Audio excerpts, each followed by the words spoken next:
आप सभी को हरतालिका तीज की हार्दिक शुभकामनाएं। आज की इस वीडियो में आप सुनेंगे हरतालिका तीज के दिन सुनी जाने वाली व्रत कथा और माता पार्वती जी की आरती। साथ ही आप जानेंगे हरतालिका तीज के शुभ मुहूर्त के बारे में। हरतालिका तीज का व्रत भगवान शिव और मां पार्वती को समर्पित है। यह व्रत महान पुण्य देने वाला है। जो भी महिलाएं इस दिन व्रत को रखती हैं और भगवान शिव तथा माता पार्वती की विधि विधान से पूजा करती हैं, उन्हें अखंड सौभाग्य की प्राप्ति होती है। इस व्रत को सुहागिन महिलाएं अपने पति की लंबी आयु की कामना से रखती हैं, तो दूसरी ओर कुंवारी कन्याएं भी इस व्रत को रख सकती हैं, क्योंकि देवी पार्वती ने भी भगवान शिव को पति रूप में प्राप्त करने के लिए कठिन, निराहार और निर्जल रहकर हरतालिका का व्रत किया था। आज की इस वीडियो में आप सुनेंगे हरतालिका तीज की व्रत कथा। साथ ही वीडियो के लास्ट में आप जानेंगे पूजा विधि और शुभ मुहूर्त के बारे में। सबसे पहले तो आप सभी को हरतालिका तीज की हार्दिक शुभकामनाएं। पौराणिक कथा के अनुसार एक बार भगवान भोलेनाथ ने माता पार्वती को उनके पूर्व जन्म के बारे में बताते हुए इस व्रत के महत्व को समझाया। माता पार्वती ने बहुत छोटी उम्र में ही भगवान भोलेनाथ को अपने पति के रूप में स्वीकार कर लिया था। उन्होंने बाल्य अवस्था में ही 12 वर्षों तक हिमालय के किनारे बैठकर कठिन तप शुरू कर दिया। अपने इस तप के दौरान उन्होंने बिना कुछ खाए पिए अपना जीवन बिताया। उन्होंने जीवित रहने के लिए सूखे पत्ते और हवा खाकर ही कई वर्षों तक गुजारा किया। देवी पार्वती को इस स्थिति में देखकर उनके पिता बहुत दुखी रहते थे। देवी को तपस्या करते देखकर भगवान विष्णु प्रसन्न हो गए, जिसके बाद महर्षि नारद जी उनके पिता के पास भगवान विष्णु के विवाह का प्रस्ताव लेकर पहुंचे। भगवान विष्णु से विवाह के रिश्ते की बात सुनकर उनकी तो खुशी का ठिकाना ही नहीं रहा। उन्होंने एक ही बार में अपनी स्वीकृति दे दी। इधर जब माता पार्वती को इसके बारे में ज्ञात हुआ, तब उन्हें बहुत दुख हुआ और ये सारी बातें सुनते ही वे जोर जोर से रोने लगी और अपना जीवन त्यागने की बात कहने लगी। यह देखकर उनकी सखी को आश्चर्य हुआ कि वे स्वयं नारायण से विवाह होने पर इतना दुखी क्यों हैं। तब उन्होंने अपनी सखी को बताते हुए कहा कि वे इतना कठिन तप और व्रत तो भगवान भोलेनाथ को ही पति के रूप में पाने के लिए कर रही हैं, लेकिन उनके पिता उनका विवाह भगवान विष्णु से ही करवाना चाहते हैं। तब उनकी सखी ने उन्हें वन में जाकर तप करने की सलाह दी। उनके कहने के अनुसार देवी पार्वती ने एक गहन वन में जाकर कठिन तपस्या के लिए स्थान चुना और एक गहरी गुफा में जाकर तपस्या में लीन हो गईं। उन्होंने स्वयं को पूरी तरह से भगवान शिव की भक्ति में लीन कर दिया। भाद्रपद मास के शुक्ल पक्ष की तृतीया तिथि के दिन देवी पार्वती ने रेत से शिवलिंग बनाया। रात भर जागरण करके भगवान शिव की स्तुति की। देवी पार्वती के इस समर्पण भाव को देखकर भोलेनाथ जी प्रसन्न हो गए और स्वयं उनके पति के रूप में मिलने का वरदान दे दिया। मान्यता है कि जो भी महिला इस दिन पूरे विधि विधान और श्रद्धा पूर्वक व्रत करती है, उसके सुहाग की लंबी उम्र होती है। जो कुंवारी कन्या इस व्रत को विधि विधान से करती है, उसे इच्छा अनुसार वर की प्राप्ति होती है। इसके अलावा विवाहित स्त्रियों को भी खुशहाल दाम्पत्य जीवन का सुख प्राप्त होता है। अब सुनिए माता पार्वती की आरती।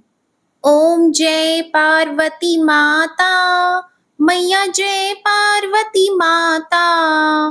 ब्रह्म सनातन देवी, ब्रह्म सनातन देवी, शुभ फल की दाता। ओम जय पार्वती माता। अरिकुल पद्मा विनाशनी, जय सेवक त्राता। जग जीवन जगदम्बा, जग जीवन जगदम्बा, हरि हर गुण गाता। ओम जय पार्वती माता। सिंह को वाहन साजे, कुंडल है साथा। देव वधू जहम गावत, देव वधू जहम गावत, नृत्य करता था। जय पार्वती माता।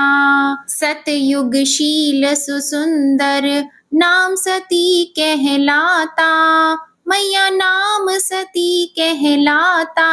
हिमाचल घर जन्मी, हिमाचल घर जन्मी, सखियन रंग राता। ओम जय पार्वती माता। शुंभ निशुंभ विदारी, हिमाचल स्याता, मैया हिमाचल स्याता। सहस भुजा तनु धरि के, सहस भुजा तनु धरि के, चक्र लियो हाथा। मैया ओम जय पार्वती माता। सृष्टि रूप तुहि जननी, शिव संग रंग राता, मैया शिव संग रंग राता। नंदी भृंगी बिन लाही, नंदी भृंगी बिन लाही, सारा मद माता। ओम जय पार्वती माता। देवन अर्ज करत हम चित को लाता, मैया हम चित को लाता। गावत दीदी ताली, गावत दीदी ताली, मन में रंग राता। ओम जय पार्वती माता। श्री प्रताप आरती मैया की, जो कोई नर गाता, मैया जो कोई नर गाता। सदा सुखी रहता वो, सदा सुखी रहता वो, सुख संपत्ति पाता। ओम जय पार्वती माता। ओम जय पार्वती माता, मैया जय पार्वती माता। ब्रह्म सनातन देवी, ब्रह्म सनातन देवी, शुभ फल की दाता। ओम जय पार्वती माता। ओम जय पार्वती माता। अब जानिए शुभ मुहूर्त के बारे में। इस बार 6 सितंबर दिन शुक्रवार को उदया तिथि के अनुसार हरतालिका तीज का व्रत रखा जाएगा और नहाय खाए का पर्व होगा 5 सितंबर दिन गुरुवार को। हरतालिका तीज के व्रत में निराहार और निर्जल रहकर व्रत रखा जाता है और अगले दिन शुभ मुहूर्त में व्रत का पारण किया जाता है, यानी कि व्रत खोला जाता है। इस व्रत में सुबह के समय सरगी खाई जाती है, तो सुबह ब्रह्म मुहूर्त में आप सरगी के रूप में लिक्विड चीजों को ले सकते हैं। तृतीया तिथि प्रारंभ होगी 5 सितंबर दिन गुरुवार को दोपहर 12:22 से और तृतीया तिथि की समाप्ति होगी 6 सितंबर दिन शुक्रवार को दोपहर 3:01 पर। अब जानिए इस दिन रहने वाले शुभ मुहूर्त के बारे में। 6 सितंबर को सूर्योदय का समय रहेगा सुबह 6:14, सूर्यास्त का समय रहेगा शाम 6:35, ब्रह्म मुहूर्त का समय रहेगा सुबह 4:38 से सुबह 5:26 तक, शुक्ल योग रहेगा रात 10:14 तक, इसके बाद में ब्रह्म योग रहेगा। अभिजीत मुहूर्त रहेगा दोपहर 12 बजे से दोपहर 12:49 तक और अशुभ राहु काल का समय रहेगा सुबह 10:30 से दोपहर 12 बजे तक। जिन भी माताओं बहनों के यहाँ इस दिन सरगी ग्रहण करने का नियम है, तो वे इस दिन सुबह 2 बजे से 3:30 बजे के बीच में, यानी कि सूर्योदय से पहले पहले और ब्रह्म मुहूर्त से भी पहले सरगी ग्रहण कर सकती हैं। पूजा का शुभ मुहूर्त रहेगा 6 सितंबर को सुबह 6:01 से सुबह 8:32 तक और इसके बाद जो दूसरा मुहूर्त है जो कि प्रदोष काल का मुहूर्त है, वो है शाम 5:50 से शाम 7:20 तक रहेगा। हरतालिका तीज का व्रत 7 सितंबर दिन शनिवार को सुबह 6:14 से सुबह 7:15 के बीच में खोला जाएगा। आज के दिन पूजा करते समय भगवान शिव के इन मंत्रों का जाप आप करें।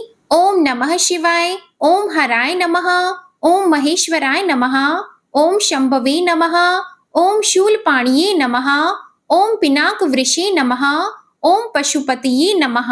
व्रत का पारण करने से पहले आपने जो भी भगवान शिव और माता पार्वती की मूर्तियां बनाई हैं, उनका विसर्जन करना होता है। विसर्जन से पहले एक बार फिर से विधि विधान से आप पूजा करें और माता पार्वती से सुहाग लें। जो भी दान दक्षिणा आपने मंदिर में रखी हुई है, उसे किसी सुहागिन महिला को दे दें और उसके बाद विसर्जन करें। विसर्जन के लिए आप नदी, तालाब आदि के किनारे जाकर तब विसर्जन कर सकते हैं। ऐसी सुविधा ना हो तो घर पर भी आप इन मूर्तियों का विसर्जन किसी खाली गमले में कर सकते हैं और इस प्रकार से फिर आपको सबसे पहले पानी पीकर या फलों का जूस पीकर या पानी वाले फल खाकर, जैसे कि खीरा, ककड़ी या तरबूज आदि खाकर अपना व्रत पहले खोलना चाहिए। उसके बाद ही आपको भोजन करना चाहिए। नमक वाले भोजन का सेवन आपको सबसे बाद में करना चाहिए और ध्यान रखें कि आज का भोजन शुद्ध सात्विक हो। हमेशा अपने सामर्थ्य के अनुसार कुछ न कुछ दान देने से व्रत बहुत ही जल्दी फलित होता है और घर में सुख समृद्धि भी आती है। आज की ये वीडियो आपको पसंद आई होगी। अगर पसंद आई हो तो वीडियो को लाइक जरूर कीजिएगा और चैनल को भी सब्सक्राइब कीजिएगा। जय माता दी।